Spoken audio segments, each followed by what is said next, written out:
విశాఖలో పరిపాలనా రాజధాని చేయాల్సిందే, లేదంటే పదవికి రాజీనామా చేస్తా.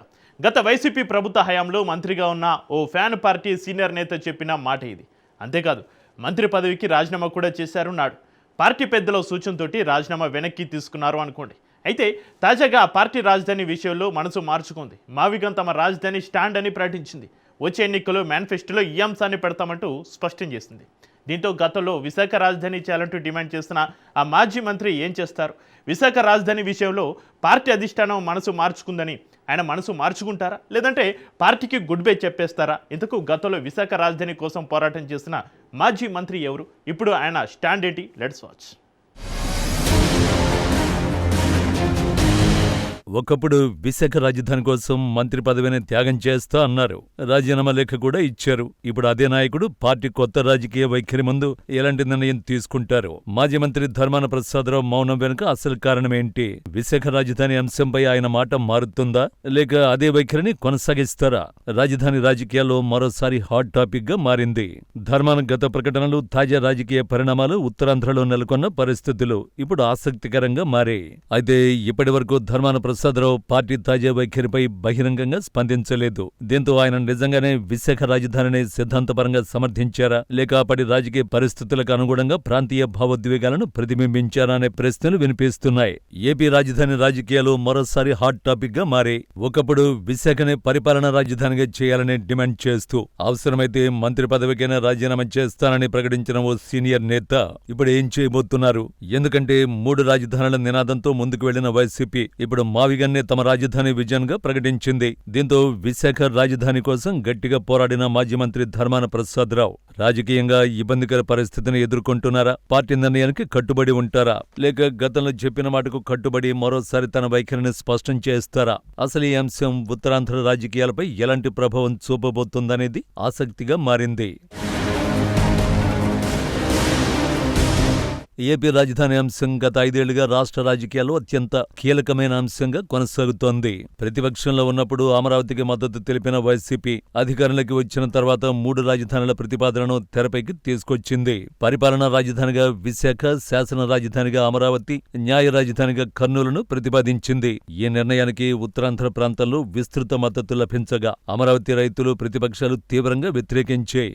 ఈ సమయంలోనే ధర్మాన ప్రసాదరావు అత్యంత దూకుడుగా విశాఖ రాజధాని మద్దతుగా నిలిచారు. ధర్మాన ప్రసాదరావు కేవలం ప్రకటనలకే పరిమితం కాలేదు. విశాఖ పరిపాలనా రాజధాని కోసం అవసరమైతే మంత్రి పదవికైనా రాజీనామా చేస్తానని ప్రకటించారు. ఆ తర్వాత రాజీనామా లేఖ కూడా సమర్పించారు. అయితే నాటి ముఖ్యమంత్రి జగన్ సూచనతో ఆ రాజీనామాను వెనక్కి తీసుకున్నారు. ఆయన విశాఖ రాజధాని కాకపోతే ఉద్యమం తప్పదు అని పలుమార్లు హెచ్చరించారు.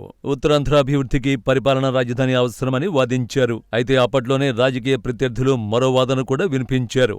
విశాఖ రాజధాని క్రెడిట్ మొత్తాన్ని తన ఖాతాలో వేసుకునేందుకే ధర్మాన ఇంత దూకుడు ప్రదర్శిస్తున్నారని విమర్శించారు. అయితే ధర్మాన మాత్రం తన పోరాటం ప్రాంతీయ అభివృద్ధి కోసమేనని స్పష్టం చేశారు. 2024 ఎన్నికల తర్వాత పరిస్థితులు పూర్తిగా మారిపోయాయి. వైసీపీ ఘోర పరాజయం చవిచూసింది. 3 రాజధానుల అంశం ప్రజల్లో ఆశించిన స్థాయిలో ఆదరణ పొందలేదనే విశ్లేషణలు వినిపించాయి.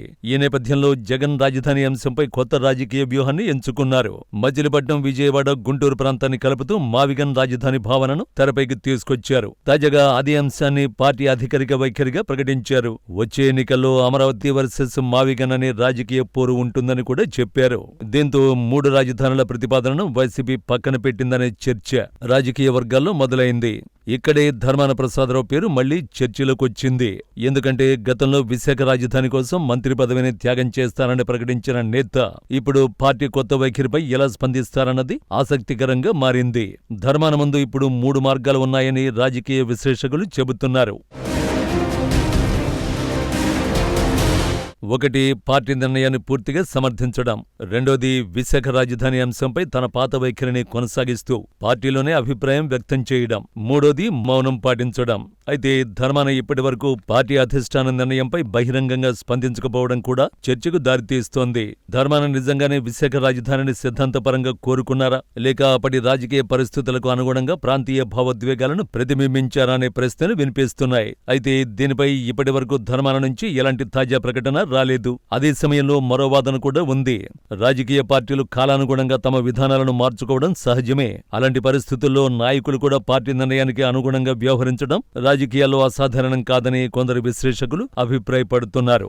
విశాఖ రాజధాని అంశం కేవలం ఒక నగరానికి పరిమితం కాదు. ఉత్తరాంధ్ర ప్రాంతీయ అభివృద్ధి, పెట్టుబడులు, ఉద్యోగాలు, ప్రభుత్వ కార్యాలయాల వికేంద్రీకరణ వంటి అనేక అంశాలతో ముడిపడి ఉంది. అందుకే వైసీపీ తాజా వైఖరిపై ఉత్తరాంధ్ర ప్రజల స్పందన ఎలా ఉంటుందన్నది కూడా ఆసక్తికరంగా మారింది.